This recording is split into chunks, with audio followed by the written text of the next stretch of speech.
Tana keessatti dubartuma uffata gurraacha uffatteetu uffatuma diimaa uffatuma bicaa uffatuma burree wayitillee uffattu dhabe dubartiin gammee ka wajjin viidiyoo hojjette muruu kafan adi qalli biyan rakkadhe kafana adi surreen adi shurraabiin adi innis yaabi kafana adii kana godhadhaa jehuuni kafana adii malee hin godhatu innis dubartiin gammee ka wajjin viidiyoo hojjette madadeen kafanni adii annaan galle amma gaanaa gamtee yaa ummata oromoo hafuura danaqite gargaras viidiyoo irratti waraaba borus viidiyoo irratti waraaba ifa ganama barii barraa qabaye kaargoo fi ajee kana dubartii kafana adii wajjin footoo ko ani ummanni kuni footoo viidiyoo adii kana eessumaa fuudhan jedhan kafanuma adii kana walitti qaxarafanii godhatan ta'e innis adii isaanis adii waaqayyoo koo ijoolti qabas argatanii jiru hin faarfatan maddii kaani inni dura hojjeta duuba hiriiranii haleluyaa jedhan ani kun duraaniin kadhate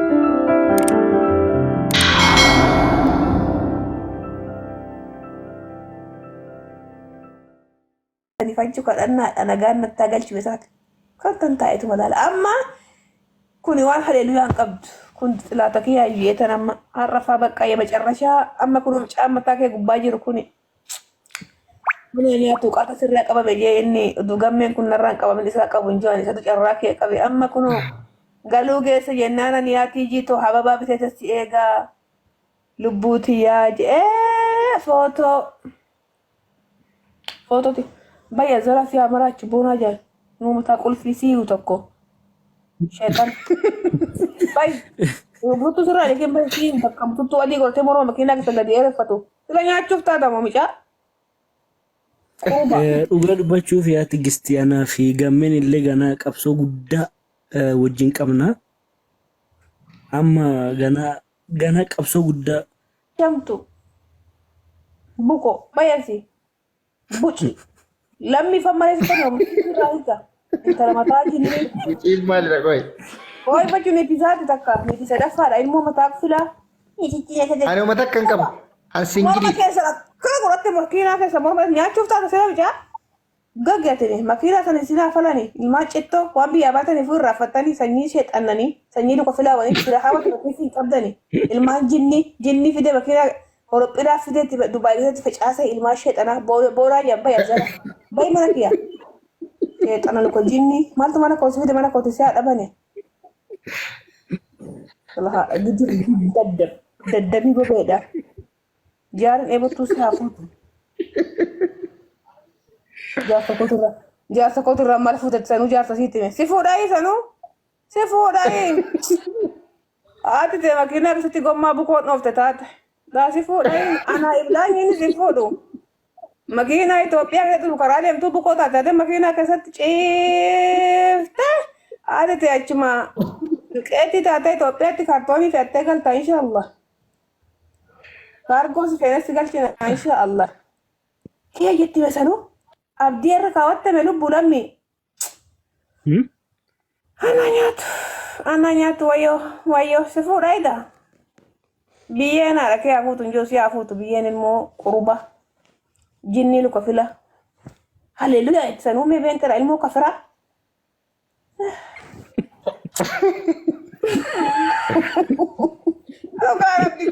Masraan kun haleluyaa kan jettu hoyi haleluyaa bisa hiraa agartan malee haleluyaa jetta ilmaan jinni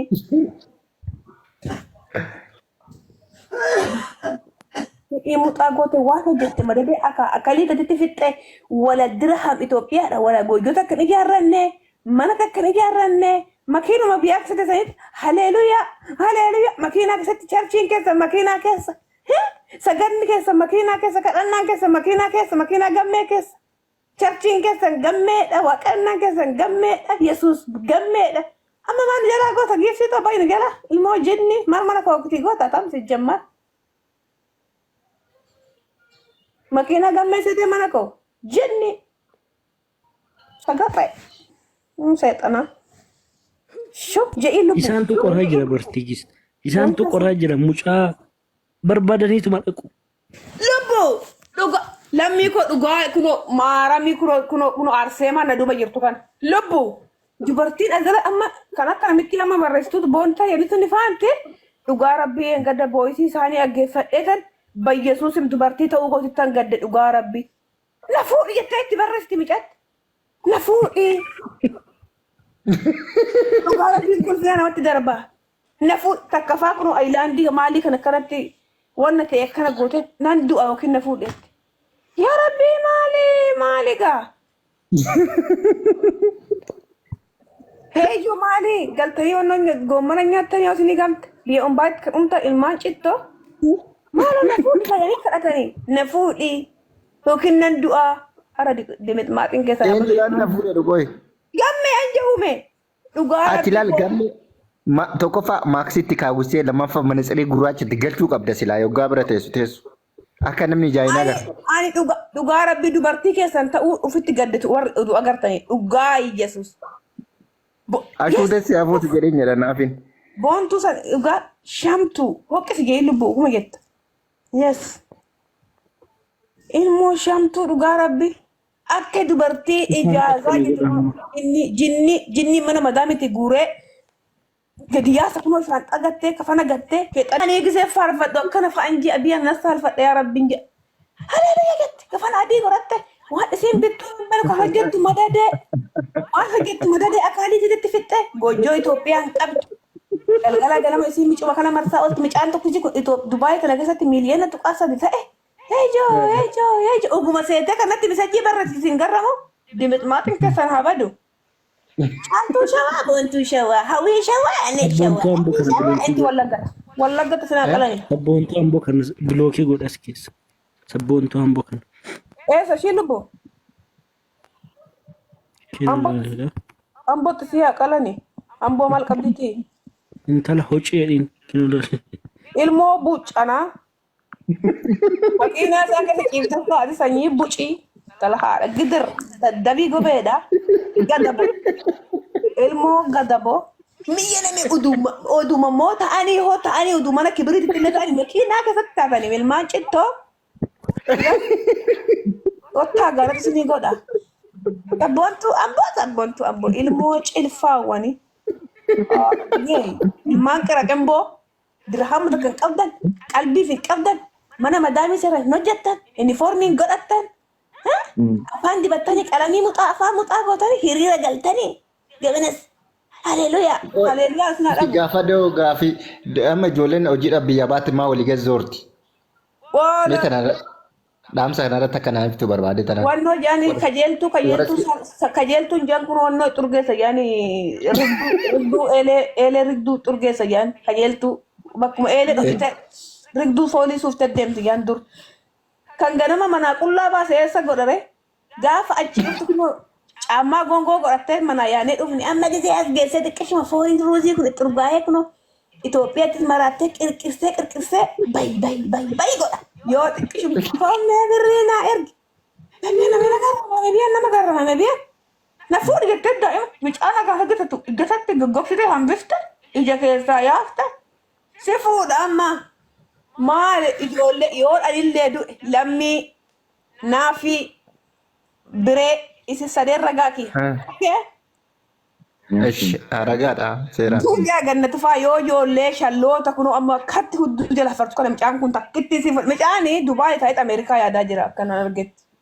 As keessaa bahee warri Dubaayii akkuma jiru warri Dubaayii ijoolleen Dubaayii keessa hojjettu yoo akka keessanii isin wajjin kaddaama mana madaamii haa ta'uu barbaadda nama isin boonittaa ilaalittaa eenyittaa eerittaa harrittaa eenyu jettanii maqaa shishirii goggodhatanii foroffaayilii.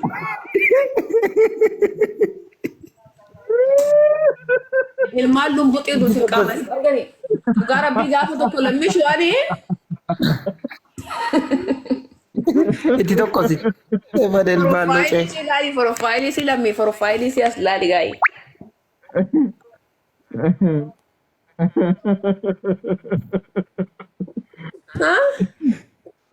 Dhuguma rabbiin ittimaa. Dhuguma rabbiin kanarratti nama 270 kanarratti dhuguma midhaan kun na fudhettee akaalaatii kan kee dirahama kan kee dumbulloota warri funaannachuu dhiisiti. Galtee Itoophiyaa sanitti gaafa reeffi kee galallee akka achi keessaa si baafnee si awwaallu birriitti walitti funaannattee waanuma reeffa saaxinii Itoophiyaa keessattuu saaxinii 300 gala yaanii kartoonii si awwaalla inshaallah birri siin gurnu Oromooni immoo qira qimboo Hin bitatiniiti. Yoo tokko amma dheengaddaa afur ta'anii naannoo eessatti argante footoo mucaa wayii lalaxafatanii gubbaarratti kinoo tisheerti irratti burcuqqoo irratti. Birrii bashash meeqan jeen engadana hojjechiifadha jaarsa kee akka Itoophiyaa tokko miskiina koola hojjechiisa jee. Birrii meeqan hangatta? Birrii 70 taaskiin birrii 300 naangetti. Deemetmaatiin kee habaduun jeen argetti. Isaan galaale akkuma isa qayaanii shurraabis qayarata footoo wajjin. Ilmaan qiraqeen boo. Intalli sodaatteeti malee hangammee hojjechiifattee jirti tokko. Godhachuu sodaatti. Godhachuu sodaatti. Gadi baatee tiktookii kana wajjin tees animee osoo dhufaamitti amantummaa qabaachuu baadhee osoo abbaa warraa qabaachuu baadhee akkuma isaanii kanatti isaanimee guyyaa iyyaa kunoo akka ilmaan bofaa uffatanii kunoo diddibatanii afaan kana muxaa godhanii halkan bakka isiin bultuun beeku anu jira teessan dhaalti ta'ee irratti ta'ee. Akka boolla tuuta boolla litti. Ani namni kun akka xaqatee kanatti ofitti amantummaa halkanis wajjin taphadhee guyyaas wajjin taphadhee odoon abbaa warraa qabu ofitti boonee ofiin kooree taasisaa wajjin taphadha maaliif itti amantummaa qabu gaa warri kunoo nafuutti jettee kunoo eeggattu tuni na wajjin gadi hin bayinaa je'aan ta'ee waan isaan beekuun garuu isaanii kunoo guyyaa boodha sitti guyyaa gidiyyaatti afaan muxaa gootitti mataa ol qaratteeti forfaayilii dhagooteeti tokko eeggatti yaani immoo haleluyaa itti immoo samuuta qixxeessitti illee meeqa. Sirba jalalaan taphattu. Haleluyaa. Amanamtuun ta'in. Hin amanti yaani. Wasqa. Rakkoo boo. Amma waa'ee kiyyaaf waa'ee kee homaa xidhaartatti jiiko. Akkamitti takkala hin ta'u jedhee nuti itti hin ta'u wannoodhaan jaalalli